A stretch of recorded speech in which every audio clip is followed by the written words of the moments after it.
So the whole digital skills gap agenda seems to be one that never really goes away, and only this week the Science and Technology Select Committee released a report on the digital skills gap, and it basically revealed that around 12 million people in the UK don't have any kind of digital skills at all, with about half of those not even having access to the internet once in their lives, which seems incredible.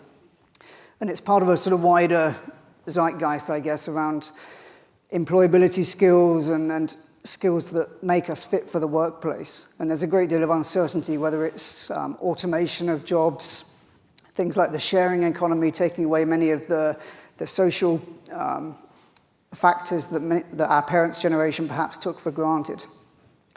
And you fit into that, you've also got a very high cost base for higher education that leaves many graduates leaving with thousands of pounds worth of debt. They're entering a workplace where the job for life is no longer a factor, so that the education that they've spent thousands of pounds acquiring, they'll have to keep renewing as they go through their professional lives. So it's a whole load of flux and uncertainty, which can be quite disheartening and unsettling for people entering the workplace today. So hopefully the excellent panel that we've got here today will shed a bit of light on the skills that will help us to thrive in the 21st century. So we've got Kevin Bourne from Innovate UK, we've got John Yates from City and Guilds, Marielle van der Meer from Minerva, and Simon Nelson from FutureLearn. John, if you can just give us a few minutes to explain City and Guilds and your role. Thank you, Eddie. Good morning, everybody. It's a pleasure to be here. So I'm the New Ventures Director at City and Guilds, as well as running our leadership and management qualifications. Hopefully you'll be aware of City and Guilds Group. We're one of the world's largest work-based learning vocational awarding bodies, and increasingly focused on this issue of the skills gap. According to the World Economic Forum, we're approaching the fourth industrial revolution, where machines and automation may replace human beings. And I think Benjamin and Charles spoke very eloquently about that this morning. City and Guilds have just released a report, actually, called the Skills Confidence Index, where we really tried to understand, from 8,000 participants, views from managers and employees about the skills gap. And it's quite worrying, actually, that despite the concerns of people like the World Economic Forum, people are overwhelmingly confident about their skills. 95% of the 8,000 people were very confident they had the skills required for the future, and 17% did not think there were any threats that could stop their skills from being relevant in the future, which is quite a concern given that 70% of business leaders think that automation and machine learning could have an impact and will have an impact on the jobs that they are responsible for, the companies that they're responsible for. So this is a false confidence, really, amongst employees that could be very damaging, potentially, to the prospects in the economy. If predictions about workforce development are true, there's no sense of urgency, if you like, to adapt skills to the changing nature of the economy. And that really means there's two, I think, areas we need to focus on. One is business leaders need to step up and start telling the story about how the future workplace could look and the future skills that are required. And they need to plan ahead the right training initiatives and technologies to support those training initiatives for future skills. And then, of course, employees themselves need to take a responsibility. And this is both old and young, for their own skill development to anticipate skills needs of the future. Around 12.5 million jobs in the UK will be created over the next 10 years, and only 7 million young people to fill them. So we need the more experienced to be reskilled to balance that gap of 5 million. So upskilling, reskilling is just as important about basic employability. So we're a bit complacent, we're asleep, we're not really anticipating strongly enough as leaders, but also as employees, what skill development requirements are. So we need to look much more hard at that, and as an industry, create the solutions required. Kevin, you're probably in quite a unique vantage point at Innovate UK, and you can see the industries that are thriving or the industries that are going to be prevalent in the future. Do you see any trends emerging in the kind of skills that will be important in the future, and do we have those skills? Yes, so for those of you not familiar with Innovate UK, we invest in leading edge technologies right across the economy. So we get involved in all of the major sectors: health, energy, transport, as well as underlying principles like manufacturing and digital. What we see in working at this kind of leading edge is a really growing need for cross-disciplinarity. A lot of the newer marketplaces and a lot of the newer innovations are really driven by that need to bring together new technologies in interesting ways that deliver better outcomes. So take precision farming, a combination of satellite technology for Earth observation, combine that with traditional agriculture, and you get a more efficient way of farming than you've done in before, and productivity moves on another notch. Put digital together with the creative arts and you get excellent motion capture technologies like Imaginarium Studios in Ealing that really transform the way that people feel and experience entertainment. So the cross-disciplinarity is an extremely important aspect. If I could just touch on one other as well, which is very often we find people with technology that are chasing opportunities, and that's really the wrong way round. So one of the other really big enablers we think that will help people actually work and live and play in this innovation economy is to get much better at design, much better at really understanding the problem before they run away to think about the solution. And there's some very simple techniques and a very thriving design industry. In fact, around here in London is one of the central focal points of design in Europe. And if people could really understand better how to design, then they would understand the problems and then choose the technology solutions. So for me, it's interdisciplinarity and design are two really big opportunities, I think, for lifting people's ability to address the markets of the future. That's fascinating. Mariella, I know you have quite a global remit with Minerva, and you've got students from around the world. Sure. Are the problems we're facing in the UK unique to us, or do we share many characteristics with other countries in the world? Yeah, I think there's a lot of similarities worldwide. I think if you look at issues like the skills gap and the disconnect between what students learn in the classroom and the skills they actually need when they enter the workforce. If you look at it from a US perspective, Minerva is a new US university. 93% of employers in the US actually has said that what they're looking for when they're hiring graduates is skills like critical thinking, creative thinking, effective communication and problem solving, and not so much as the degree that the student has studied. Another striking statistic I find is that 65% of students in high school will end up in jobs that haven't been invented yet. So how does higher education or education prepare students for jobs that don't exist yet? So Minerva's premise is actually quite simple in that we believe that instead of preparing students or educating students for a specific job, we educate them with certain skills that they can apply to any job, and that they, that helps them prepare for success in a very uncertain future. The world is changing rapidly. It's becoming more global. It's becoming more interconnected. It's becoming more digital. But higher education hasn't changed for donkey's years. The traditional model of higher ed is still very much like it was designed hundreds of years ago. And whilst it was relevant back then, is that still so relevant now? So the premise of Minerva is that it's actually easier to then start building a whole university from scratch and to really answer today's needs and the world's needs and students' needs, rather than to try and change something that already exists. I mean, Simon, at FutureLearn, it's obviously quite different to traditional education, and it's more modular based. You've been going for three and a half years now. Have you seen any shift in the kind of courses that are being offered and the kind of courses that are popular with learners in that time? Definitely, yeah. So we set up 3.5 years ago as a initially British response to the emergence of MOOCs across higher education. And there's no doubt at that time there was a huge amount of hype associated with that, traditional overhype of a new technology hitting an industry, and a lot of people kind of missing the point, I think, that it wasn't MOOCs themselves that were the interesting and fundamental shift. It was the digitization of higher education, which in some ways MOOCs were the catalyst for a rapid acceleration of that through the university sector.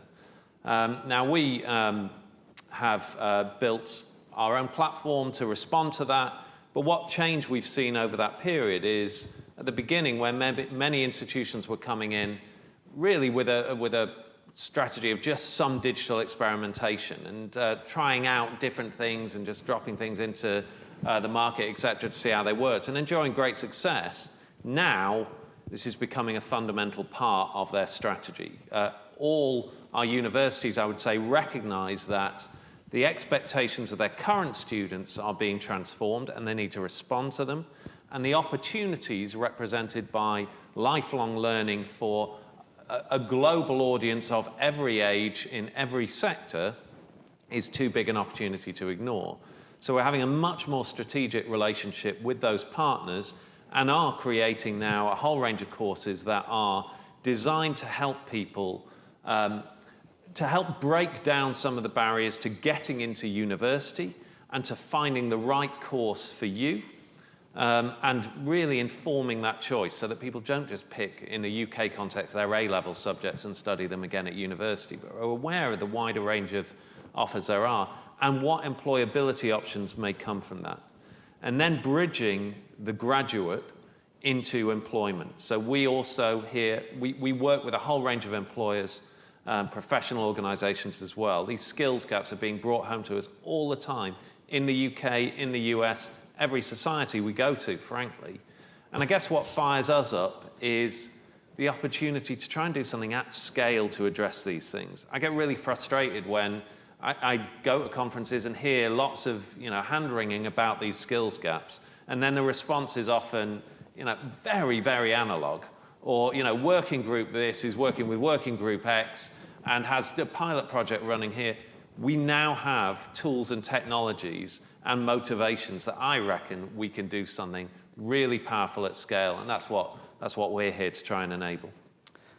I think it's quite a good point you've made about the skills gap having been on the agenda for what seems like forever. And there seems a different language almost between academia and industry. And I remember reading a study recently looking at perceptions of education, and students were very happy with the education they received and felt it was a good, it was equipping them well for the workplace. And then you speak to the employers and they were saying it's not equipping them at all well. Yeah.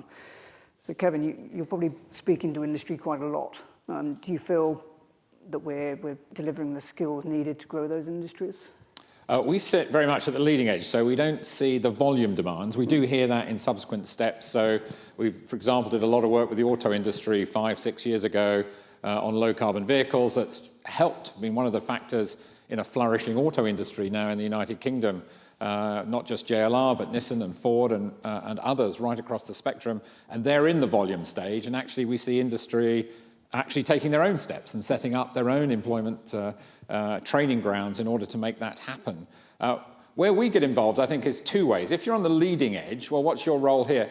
I think our role is very much to try and inspire students to want to come into these industries and to get them excited about them. They know the natural route of where there's potentially a lot of money in finance industries, but they perhaps don't understand the real potential there are in others. So I'm a STEMnet ambassador, and I think a lot of my colleagues are.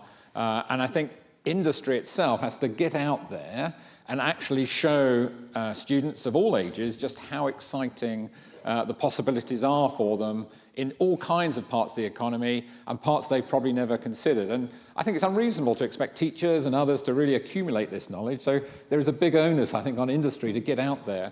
The one thing that we do very practically, because we're not involved in real capacity building in skills, but we get involved with knowledge transfer partnerships, and these are very powerful.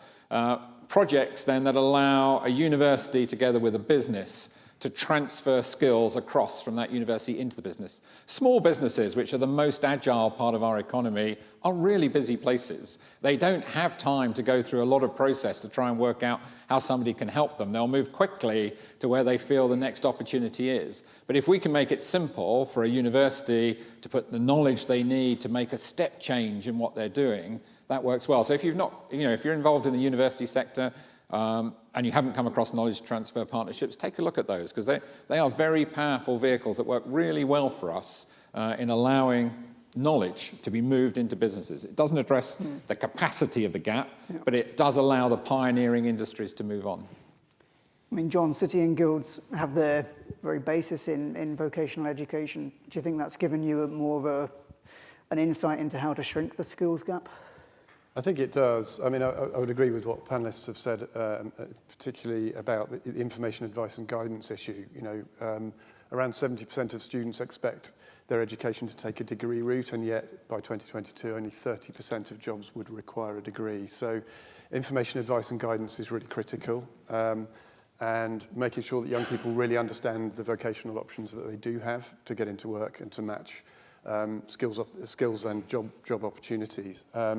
We're obviously very in favour of government supportive apprenticeship programmes and the target of 3 million apprenticeships to be created. I think the rise of competence-based education is very interesting. And I think that's where a part of the solution sits, to be honest. So really being able to understand at a very forensic level the levels of competence and the specific competencies that are required in a job, understanding the job role in forensic detail, and then creating educational programs, be they a degree, an apprenticeship, or another vocational program to match. So this is all about data, as far as I'm concerned. It's about mapping LMI data really well with, on the demand side, with the supply side, and making sure that you get a really good match. And then whether you study a degree through FutureLearn or you take a more vocational program through City and Guilds, you end up getting into that successful outcome. We also see a fantastic opportunity relating to competence with digital credentials. So we've just acquired a business, Digital Me, in Leeds, and invested in a business in the US called Credly, who enable young people to display their competence to a very fine degree of detail online through places like LinkedIn, so that employers can find people with the right skills, because often this is about matching those people with rarer, high quality skills to those job opportunities. Companies like Burning Glass doing great work, understanding role profiles to a very fine degree of detail so that we can match, again, supply with demand. So huge opportunities, but really a big challenge to make sure that we get towards those higher order skills through higher order programs, competence-based degree programs, for example, because of automation, machine learning that's coming in for those more middle order skills. Marielle, with Minerva, you've almost had a blank sheet of paper when creating this university. How have you sort of built it to address the skills gap? Sure, yeah. So that's actually part of a big part of Minerva is exactly that. What Minerva's curriculum is based on a reinvented curriculum that's designed by a former Harvard dean of social science, who is a big expert in the science of learning. And it's not just about teaching students certain skills and competencies, but it's also about finding out how students learn best. So our curriculum is based fully on active learning, which means learning by doing rather than memorization. So it's about mastery and not memorization. So there's no lectures at Minerva. All our classes are interactive seminars for 14 to 19 students per class.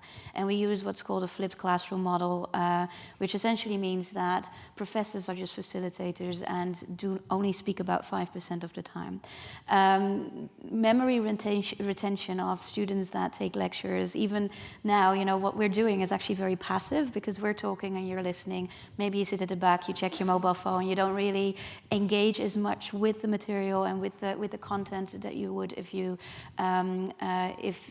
would, you know, base your classes on fully active learning. So, and our curriculum is designed to basically teach students 4 core competencies: critical thinking, creative thinking, effective communication, and effective interaction. Every student in their first year takes 4 classes that focus on that. Then a second piece that makes Minerva very different is that we actually use a technological platform to teach our students. And technology should never be an end to a means, or an end to itself. It's a means to an end. And technology can enhance the teaching and learning experience greatly by offering an actual very interactive forum. All our classes are in live real time.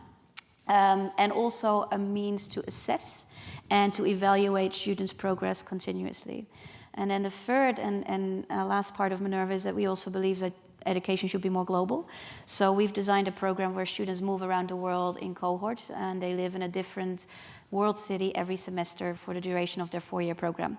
So at the end of their 4 years, they'll lived in 7 different cities. That's not just to have fun and to see the sights, but to incorporate these different cities into their curriculum. So we do a number of location-based assignments where students use the city as a resource for their program, for their studies, and really design or develop a global understanding that goes beyond what they could develop in a campus situation. And then lastly, what that also does is that we work with industry leaders across different sectors in all of these cities to offer co-curricular activities that add to the curriculum, and also to offer internships with different employers in different places in the world. So in a nutshell, sorry that was a bit long, but Minerva takes a lot of time to explain, but sorry, thanks. Simon, are you, with FutureLearn, are you seeing employers encouraging employees to come on and do FutureLearn courses, or is it still very much individual-based motivations for coming on? A bit of both, probably more individual-based at the moment, but I think that's more just an awareness level among employers of the potential of what's in front of them. But where employers have found FutureLearn, I think they cannot quite believe what an astonishing range of material there is in front of them, and it's only getting better. And part of our job as a commercial subsidiary of the Open University, but a commercial organization, is to ensure that we can offer enough added value to employers, create bespoke courses for them, to really add value to them. And where we've done that, I think people are finding the experience extraordinary. So their employees love it. The ability to learn on the job, on a mobile device. They're used often to using learning management systems that, quite frankly, look like they were designed in 1997. And one of the key sort of bits of secret sauce we bring into our courses is the ability to interact socially with other learners. And of course, if you're doing that at scale and globally, that can be a really fascinating way to approach some areas, but we can also do it at a smaller scale, and we've introduced, for example, the ability to learn together in small groups.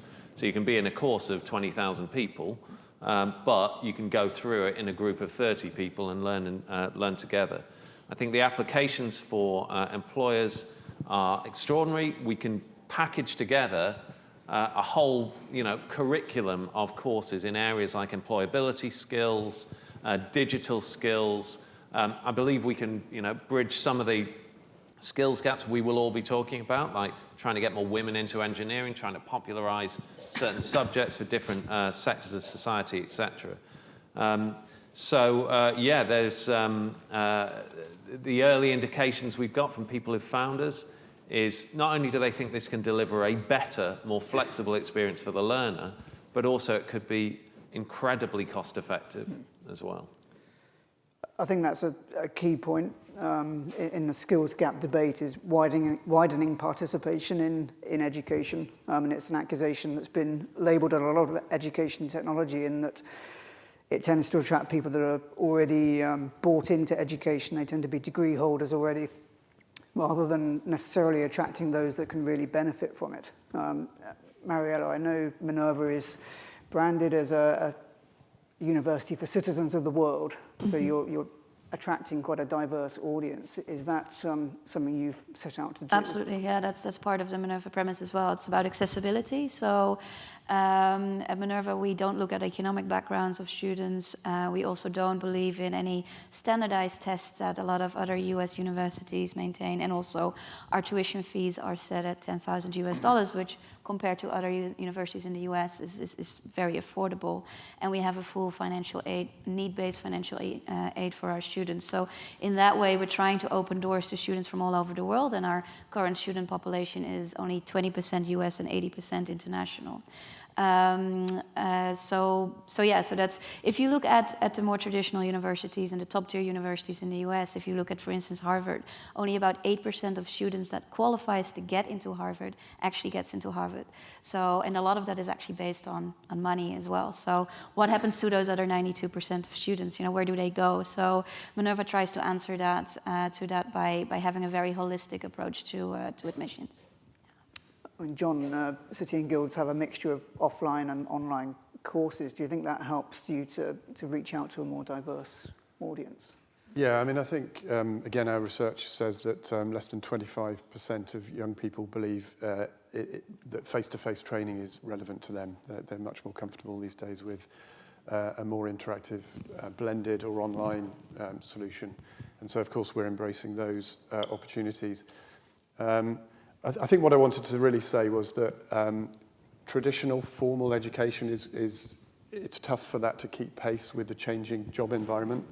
So increasingly a work-based learning approach is clearly relevant, and I agree with the premise for an active learning approach. So learning on the job is very important, something we've always believed heavily in at City and Guilds. And the codification of those skills is critical, but really it has to be done on a very active basis, because what's being taught at universities won't keep pace with what is needed in a workplace environment. So I think the personalization of learning is very important. And as was said this morning by Benjamin and Charles, that personalization can come from algorithms, can come from semantic search and retrieval, can come from curation of relevant resources from state-of-the-art research institutions, for example. But it also comes from community. So we learn a lot from peer group, we learn a lot from mentors, coaches, and I think given that it's higher order skills that are the need of the hour, that's where the skills gap is coming from.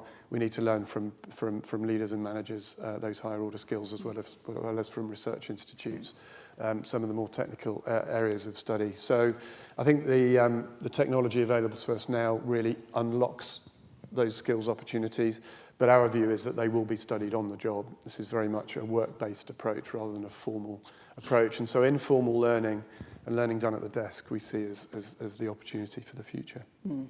I mean, with FutureLearn, Simon, obviously there's no financial cost involved, so that's a barrier to perhaps discard. I know some of your language courses have had huge success signing up people from around the world with different demographics. Are there any lessons that you've learned on how to reach out to people that don't normally associate with a university? Sure, yeah. So it's interesting. About 2/3 of our audience already have a degree or higher, and that's shared by other people who started as MOOC platforms as well. And that's often used as a stick to beat these MOOC platforms with. But point out a few things there. Firstly, the majority of our content so far has come from universities and has been aimed at an undergraduate or postgraduate level.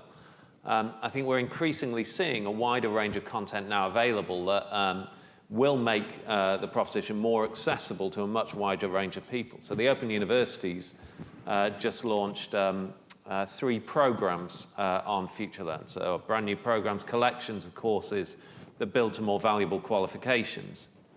And there's 2 in the areas of business fundamentals and 1, which is basically a 4-course precursor to the MBA. All of those add up to credits that can then be translated into that MBA. So effectively, you can try before you buy that course. So I think that's going to widen access. And I also say, we now have 4 million learners in the 2.5, 3 years since we've been running courses. So sort of 1/3 of 4 million is a hell of a lot of people who previously didn't have access to that kind of learning. And as you say, we also have a wider range of partners who are bringing in different audiences. So one of our partners is the British Council, and they have run what we're confident is the biggest ever course of its type, which is a 6-week course, Introduction to IELTS. For those of you who don't know, IELTS is the world-leading English language test. You may be more familiar with TOEFL, but IELTS is actually bigger globally. And 6-week introduction, basically aimed at helping you develop the skills and get through the exam. 450,000 people signed up to the first version of that, the first run of it. Another 250,000 to the second and the third run. So that is 90%, well, 95% outside the UK. It's gone viral in certain parts of the world, Middle East, Southeast Asia, etc. So, that's why I get really fired up about the opportunity, to tackle some of the nursing shortages, some of the public health crises, some of the teacher training challenges we've got. And we're looking for kind of scale partners who are equally motivated to either individually, because they're big enough, or work together, in a fast, dynamic way to try and tackle some of these challenges. Because I think that we now, for the first time, have the tools, and we can deliver effective learning experiences through the use of social learning pedagogies, which is where we're putting our efforts. I mean, it's a good point about the importance of having partners that can help you bridge boundaries and connect up in new ways. I mean, Kevin, is there a role for government to play in connecting up the dots here and helping get education technology spreading more widely? There's a lot of roles for us to play. But the one that actually comes most to my mind is just to remind everybody, really, that we like people that don't fit in systems. I mean, a lot of the great innovations, a lot of the great entrepreneurs come from people that don't fit in the normal process. So, and in fact, I worked for Virgin Media before joining Innovate UK, and Richard Branson is a great example of somebody that didn't fit in the education system. So whilst we do very sophisticated things with the research community, in advanced therapies, and in new materials, at the same time, we have very open competitions. And I think one of the great enablers is allowing people to come out of their early stage of education knowing how to write the basics of a business plan. Because actually, people like Innovate UK sit there with grant funding that's completely open. So we have competitions that will accept any idea in any sector on any basis, as long as it's got a good plan and a good growth prospect. And if people left the early stages of education understanding how to pitch their ideas well, so that they could attract grant funding, they will have to match it, so they'll need to find somebody then that's going to actually also resonate with their plan. I think we could enable a lot of innovation and put a lot of people on a direction of travel where they could flourish much more easily. And do you want to build those courses? Do you want to build something to Absolutely, absolutely. Let's go and do that. Okay. Because I think, in fact, I had some discussions with the Open University when I first joined. Innovation and entrepreneurship spans everybody. It really does. And in today's economy, if we can find ways to get people ready for that, it'll be really powerful, because we need that cost advantage of an online platform, because trying to run it the traditional ways is proving too expensive. So, yes, let's talk further, Simon. There you go. One step of progress today. We're tackling John in a minute as well. But it seems an appropriate time, as we're discussing opening participation, to ask if the audience have any questions for our panel this morning. The gentleman in the front row. Just coming down. Can you say if you would like a particular member of the panel to answer your question? No, this one's open for everyone. Okay. A lot of talk's been about tertiary education, but obviously a lot of the problems start at the rung before, in secondary education. One of the things we've seen in education reform, particularly in the examination system, has been a return to a very, the opposite of a skills-based. It's a very memory-driven, high-stakes examination system, very low opportunity to resit modules, etc. I don't know who wants to pick that one up, but do you feel that the direction that the exam system has taken is conducive to the sort of picture that all four of you are painting? Well, simply answered, no, I don't. I mean, I think I would agree more with my colleague on the panel that mastery is more important than memory. And actually, memory isn't really important at all these days. So, no, I don't. I don't think the shift towards more high-stakes endpoint assessment is appropriate, particularly when we're talking about vocational skills.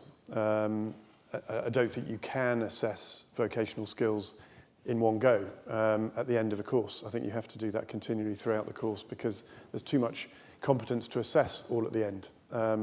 And a synoptic approach to assessment of physical skills is very hard to do effectively. So I think it's, my view, a retrograde step, which hopefully we'll address, but that's just my view, and I'm not trying to make a political statement, more a pedagogic one. I've got a 16-year-old daughter going through GCSEs today, and putting her through 10, increasingly exam-focused and high-stakes exams. And my boy is going to be doing it in a couple of years. Yeah, the exam's going to be, the dominant feature. I can't see how they are preparing them for the jobs that I hope they'll be able to do in the future. And from my point of view, I guess I just accept that and say, right, one of our jobs as FutureLearn is to supplement whatever they're doing with the more relevant skills and education that can help them, well, firstly, bridge into higher education and find the right thing for them, and then bridge from there with the right skills to get those exciting jobs. And by the way, then, let's all understand, learning is not going to stop when they enter that first job. That's in some ways just the start of it, so through the rest of their life. So yeah, I agree with you. I think, again, not making a political statement, not trying to, but I guess from our point of view, we just got to see that as, okay, that's part of our job. We'll fill in some of the gaps. And if any of you want to help, have a chat. Mm-hmm. Now, do we have any other questions? The gentleman. What's the best way to follow your ideas? The Twitter feeds or your website? Or you're doing wonderful stuff, and I'm trying to help too. I'd like to get on your way. FutureLearn.com. Yeah, website. Sign up on your mobiles. Try a course out. Easy, free.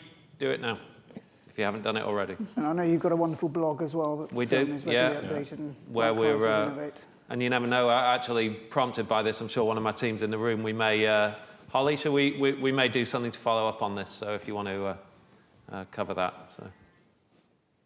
Yeah, Twitter @KevinBourne, so easy to find me. Yeah, Twitter, Minerva Schools, or just the website. So. But feel free to come and talk to us, and we'll exchange some information, contact details. And there was one question behind though. Yeah, hi, thanks guys.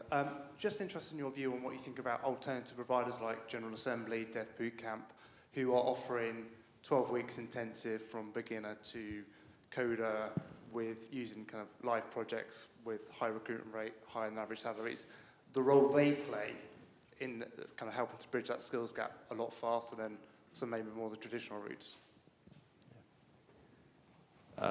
My point of view, an absolutely essential part of the ecosystem that's growing up here to, fill the gaps there are out there and make them more accessible and break down what has been, a pretty monolithic sort of higher education degree into something, more targeted, manageable, more doable, more able to fit into one's life and one's working life. So we are very inspired by a whole range of those players you mentioned, a whole range of others, and particularly the fact they're targeting very specific niches and doing brilliant jobs in there. And we kind of want to work across that ecosystem as well, and if necessary, direct people towards them once we've got to the end of what we can do with them.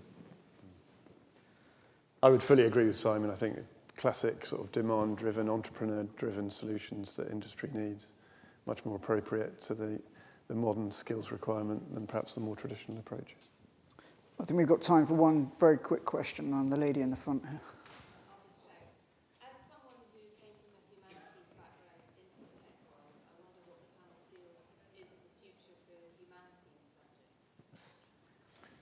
I mean, I'll just take one quick, because I'm a humanitarian as well. I did English literature. I think we've already said the higher order skills of critical thinking and analysis and problem solving. There are a whole range of higher order skills that I think are given to us, developed through the humanities. So I think there's a great place for them, and I'm a great believer personally. That's just a personal view. I totally agree. Second that, yeah. Could I just add one couple of examples? So we see fantastic innovation when different areas come together, and okay, it's a bit more the arts than humanities, but seeing fashion houses work with chemists to create clothes that change colour as the wind blows over them is just mind-blowing kind of opportunities that can come out of this. So whilst we don't spend enough time on the arts, and actually my job in looking at future markets for the UK is where does the UK have strengths? And we have enormous strengths in arts and humanities in those areas. So how do we fuse those with the industries? Because the rest of the world is catching up on science, the rest of the world is catching up on these other areas. We need to find new ways of bringing combinations together. So that artist in particular, that combination was Lauren Bowker with The Unseen. Go and look at her fashion. That shows you when a chemist and an artist get together and create products. Amazing. Well, that's a nice positive note to finish on, I think. So thank you very much for John, Marielle, Kevin and Simon. Thank you.